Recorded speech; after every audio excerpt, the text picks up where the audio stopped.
taorian'ny famondram-pahefana teny anivon'ny Birao kosa dia nitanterahana androany ny lanonana fanaovana famondram-baiko teo amin'ny komandan'ny gendarmerie pirenena sy ny lehiben'ny état-major-ny tafika malagasy.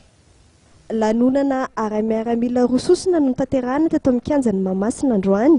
Ny voalohany dia mahakasika ny fifamindram-pibaikona teo amin'ny komanda gendarmerie pirenena, ny général de division Richard Avalomanana sy ny mpandimby azy, ny général de brigade Rakoto François Rodin. Ity komanda gendarmerie pirenena ity no manambonahitra fa 7 voatendry eo amin'izany toerana ambony izany.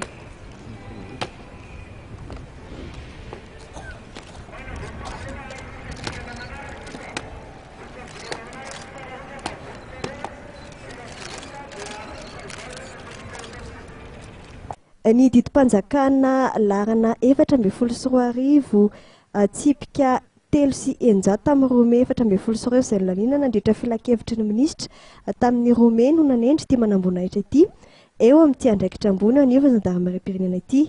Ny alohan'ny navoatendry azy amin'ity toerana ity dia efa lefitry ny komanda gendarmerie pirenena nandritra ny roa taona izy.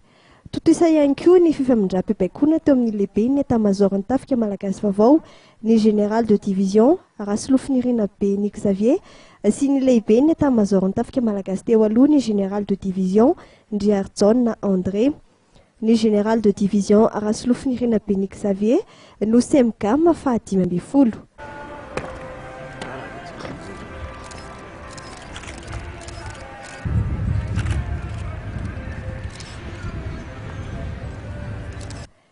Ny fanendreny ity manambonahitra ambony ity amin'izany toerana izany dia tamin'ny alalan'ny didim-panjakana larana 220 tsipika 412 tamin'ny Rome 412 nivoaka tamin'ny filakevitry ny minisitra ny Rome lasa teo. Ny alohan'ny fanendrena azy amin'ny toeran'ny semgam dia efa lefitry ny semgam teo aloha nandritra ny roa taona ihany koa izy.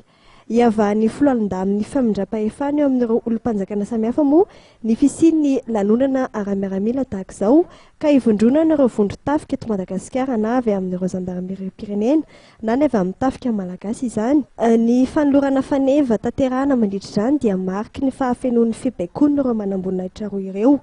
Nambaranana ny lanonana ara-miaramila tetỳ Mahamasina androany ny matso nahitana ny fandraisana anjara n'ireo vondro tafika manerana Madagasikara.